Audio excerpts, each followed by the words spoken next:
Hello, Revive and Thrive women. I hope you are having an amazing day. Today, we are going to be going through day 5 of the Antistress Summit. So we are wrapping it up today, and I have left the best topic for last. So for those of you who have not seen the first 4 videos, you can go back and watch those. Every single day, I took you through practices, I went through small teachings, and all of the curriculum that I brought into this Antistress Summit are all things that I teach in my Burnout to Breakthrough program, which started today. I just got done with my student, and it was the most amazing thing ever. So today with you all, I'm going to share the last thing that I cover in the Burnout to Breakthrough program, and it is by far the thing that my heart is most happy for to have included in this program. But before I go into that, let's actually take it back just a little bit. I'm getting ahead of myself. I'm so excited. So first of all, hello, everybody. My name is Cassandra. I am the founder of Revive and Thrive Women, and I'm so happy that you're here. If you are watching this live stream live with me, say hi in the comments. Let me know that you're here. If this is your first time watching any lives with me, hello and welcome. I'm so happy to have you in my world. And if you've been with me for a while, I am so happy that you continue to show up for yourself and continue to allow me to teach you the knowledge that I have. So thank you. This Anti-Stress Summit has been going on all week. Hello, it's so good to see you here.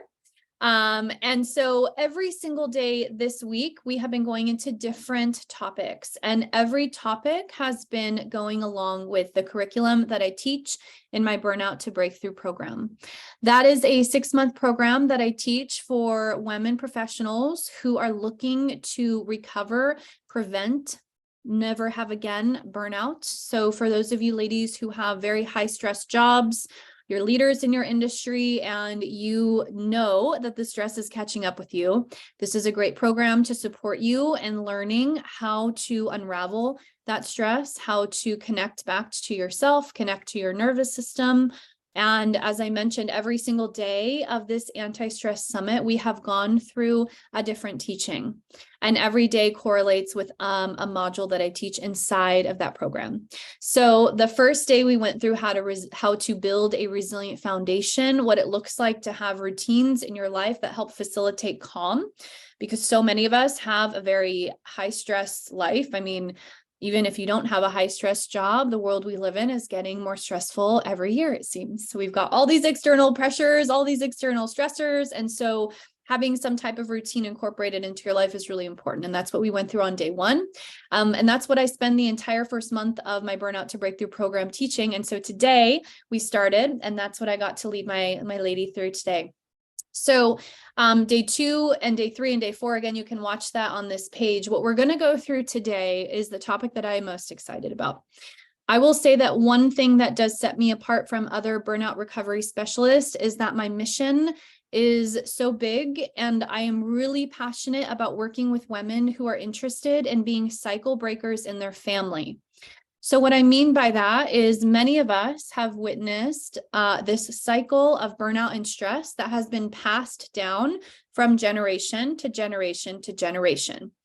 We watched our mothers stressed out, they watched their mothers stressed out, and these patterns that we have of perfectionism and people pleasing are often things that lead to burnout and are often things that have been passed down. So I am very passionate about working with women who want to be the end of that cycle and want to be the cycle breaker in their family, meaning that they learn how to clean up all of that inside so that what they're passing down is a legacy of strength, a legacy of power, a legacy of inner knowing, and a legacy of peace. If we do not clean up these patterns that we have within us that lead to burnout, we will pass them down to the next generation. And we've seen that so many generations, that we've seen that happen for so many generations. And so I'm very passionate about working with women who are committed to saying, this stops with me. This stops with me. I do not want to pass these patterns down to my kiddos. If I have kids, I don't want to pass these patterns down to the next generation. If I've got little nieces and nephews that are looking up to me and looking up to how I walk through the world and how I walk through life and how I meet my challenges. And so that is something that I speak a lot about, and it is something that is unique to me. It's not really about the burnout for me. Of course, that's the start. I have to guide you women, you ladies, out of burnout. But for me, it's a much bigger picture. I want to see a world where women are no longer burnt out, where we are really owning our inner power and personal power, and where we are leaving a legacy of strength and peace and power to the generations forward. So the entire last month of my Burnout to Breakthrough program, this is what I talk about. And so that's what I want to talk about today. What does it mean to become a cycle breaker? What does that mean? So if you're here live, I see some of you are. I'm so happy to see you. Put in the chat what that means to you. What does it mean for you to be a cycle breaker? What does it mean for you to pass down a legacy of peace? What would that look like? You know, for my Burnout to Breakthrough program, we spend and invest the entire first few months cleaning up all of the work inside, because that is required. So many women are like, yes, sign me up. I want to be a cycle breaker, but like, I don't want to do the work, you know, because it's uncomfortable, right? So we have to clean it up within ourselves. We have to look at the patterns that we have and the stories that we have and the fears that we have and the limiting beliefs that we have. We have to look all of that, like put it on the table and look at all of it. And then we have to see what needs to be cleaned up in order for us to not pass down the things that are going to create more stress, more suffering, more anxiety, more depression, all of the things that we have seen, again, being passed down for so long. And so we ask ourselves, well, what does it mean to be a cycle breaker in my family? How can I think of what that looks like? For me, what that looks like is taking care of myself so that I can then take care of others. So for those of you who are new to my world, I am a mama. I had a little darling baby girl 19 months ago. And when I had my daughter, I will say that my awareness around really wanting to clean up some of the things that I had within me that were causing suffering, that grew.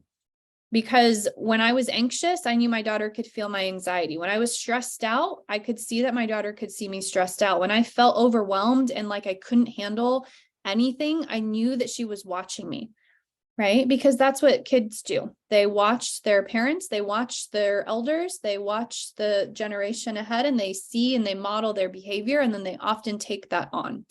And so many of us now are cleaning things up that we know are not helpful. Like I talk to so many women that are like, yeah, my parents were this way and now I'm this way and I'm trying to clean that up because I don't want to be that way. That is the cleanup that is required for us to become one who breaks the cycle. And it is so worth it. It is so worth it, because when you become a cycle breaker, it means, again, you get to pass on a legacy that's helpful. The kids from the next generation, whether you have kids or not, for me, I look at my daughter and I want her to see a mom who's standing in her power, a mom who has the capacity to be a CEO and be a mother and do all the things and do it with grace. A mother who feels her emotions as they arise. I'm not stuffing under I'm not like shoving things under the rug or cutting off my sadness, or, you know, some of these things are common in what we do. And so being a cycle breaker means that you have to look at that, clean it up within yourself, and then pass something on different. And that's something that, again, I'm very, very passionate about. And many of the women who come into my world are also really committed to being the cycle breakers as well. I often say, you know, our parents often did the best that they could with the tools that they had. And sometimes that wasn't very good. Sometimes that wasn't good enough. Sometimes there were some things that were passed down that now as adults we're realizing are not helpful, and we're working to do the work and unravel them. And now we have so many more resources, so many more tools at our dispense, and that we can use to help us to pass something different. And so I do feel myself that I have a responsibility to clean up the things I don't want to pass down. And so this is part of that. So if you're here live, let me know your thoughts on this conversation. Do you notice that when you are in a state of stress or in a state of anxiety or in a state of overwhelm, that the actions you take aren't ones that are necessarily in alignment with what you want.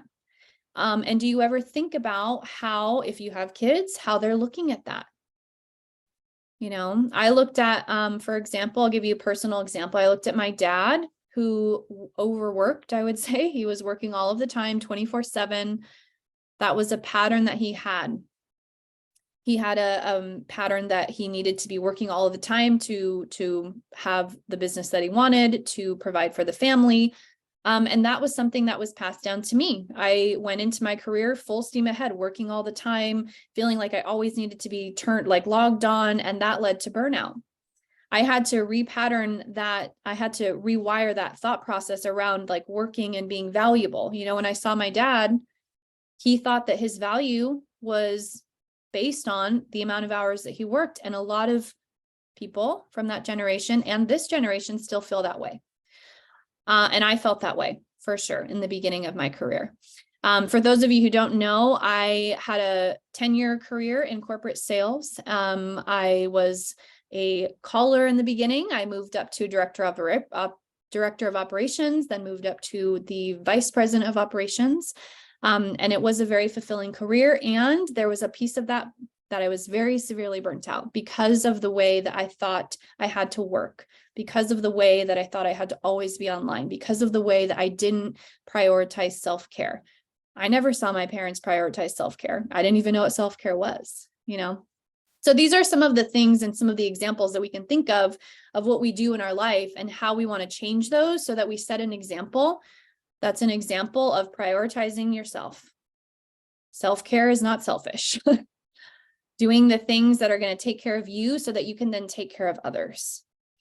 And so in the last month of the Burnout to Breakthrough program, I talk all about this. The first 5 months, again, is spent on doing the inner work, the inner cleanup that is required to recover from burnout, to manage stress in a way that's healthy, to really step into your power. And once you get to that place, now we talk about how do you make it so that you never fall back into that place? How do you make it so that what you're showing others is now the resilience that you have, right? And so I feel very excited about this part of the program. And this is new content. This was not in the last 2 rounds of this program. So I have an exercise for you today. I do want to leave you with some homework, with some things to think about, some things to consider. So I asked all of you who are here live, what does it mean to be a cycle breaker in your family? And so that's kind of a thought to start thinking about. And I want to get more specific with this homework. I want to invite you into looking at what patterns you might carry that are not helpful. So I named a few patterns that I see in many of the women that I work with. Perfectionism is one of them. Always feeling that they're not good enough, the work they produce isn't good enough. How this might show up for you at work is you're checking your email like 5 times before you send it because you think that, you know, there might be a mistake. And so you're like checking the email, you're asking your colleague to check the email's sitting there for 20 minutes, is causing stress, it's causing anxiety. And like finally you send the email, it's like an hour later. Like that's a very real example of how perfectionism can sneak into our work life and sabotage. Because that whole situation like could have been 2 minutes. Like you write the email, you send it, it's good, you're done. Another really good example of a pattern that you might have that isn't super helpful is people pleasing. So I see this a lot as well with the women that I work with. Many of the women that I work with are high achievers. They're leaders at their work. They want to continue climbing. They want to continue growing. They want to continue leading. And a sneaky pattern that they have that's sabotaging that, they're not able to move to where they want to be. They stay stuck, is this people pleasing. They're saying yes to everything, and that's exhausting them. You know, they say yes to the extra work. They say yes to the extra project. They say yes to the friend meet up with the kid that they didn't really have time to do. They say yes to, you know, the social event that is not really going to be what they want and need at that moment. So people pleasing is another really good example of a pattern that can lead to sabotage and can lead to more stress and can lead to burnout. I know that when I was in corporate and I was a VP, I was in charge of a big team, and I was the only female on the executive side of my team, and all of the employees that reported to me on the executive level were men. And I always felt like this people-pleasing part of me came through anytime I had meetings with them. Like if they needed additional help, or if they needed this, or if they needed that, it was like, yes, yes, yes, yes, yes, yes, because I wanted to feel as if they respected me. Because I felt like, because I was a woman, because I was younger, I needed to earn more respect. And I did that by saying yes to everything. And that wasn't helpful. It was not helpful. It was actually once I learned how to implement really, really strong, firm boundaries, that's when they respected me more. So it's oftentimes like the thing we don't think that leads to them seeing that you're holding your power. So I had to learn how to say no. So that's another example I see often. Another example I'll give you from one of the ladies who is in the Burnout to Breakthrough program now, that so many of us experience, is feeling guilty when we need to, or when we get to step away and take care of ourselves. So maybe you know that you're feeling really stressed out and you need a moment, but you feel guilty leaving your family. You feel guilty asking for time. You feel guilty asking for space. This is something that I see in a lot of women, and it's not helpful, because then we shy away from the opportunities that will actually help us because we feel guilty in taking them, right? So these are some examples. So for your homework today, last day of the summit, we're going big, we're going deep. Like, I'm asking you to look at these things.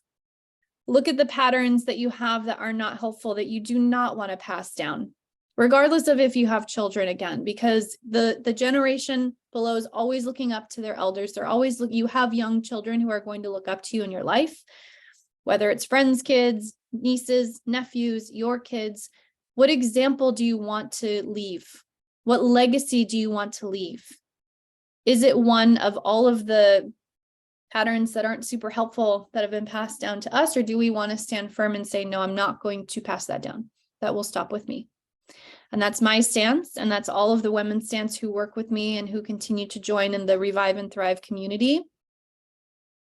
And so for your homework, just write down what patterns are you still playing out that you know are not really helpful, that are causing more stress, that are causing more suffering. And I named some examples that I think most of us can resonate with, right? Perfectionism, people pleasing, feeling guilty for taking time to ourselves, not pouring our cup before we pour others, and then we're exhausted and depleted, and like, that's not helpful. Hi, Margaret. So good to see you.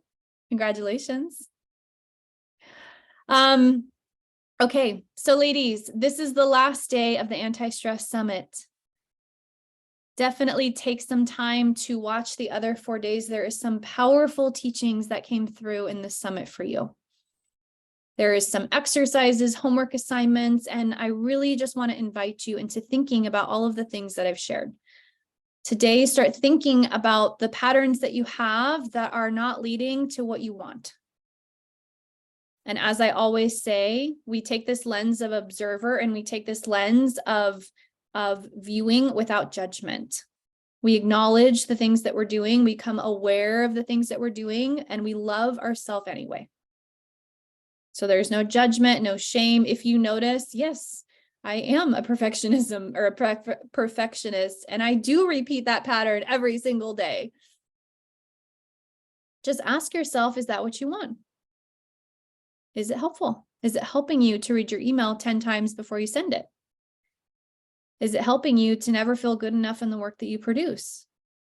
Or is it hurting you? So these are the things I want to leave you with today. And if you know that you are somebody who wants to receive more support and more mentorship and more guidance in unraveling these patterns, creating a legacy of peace, I would absolutely love to support you in that.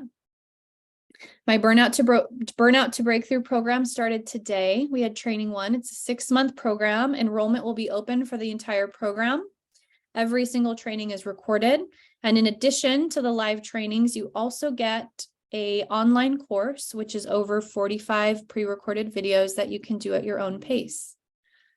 So please let me know If you know somebody who has a high stress job and really needs support, if you are somebody with a high stress job and you need support and you do not want to live your life in a state of so much stress, even for one more day, I would absolutely love to support you in that.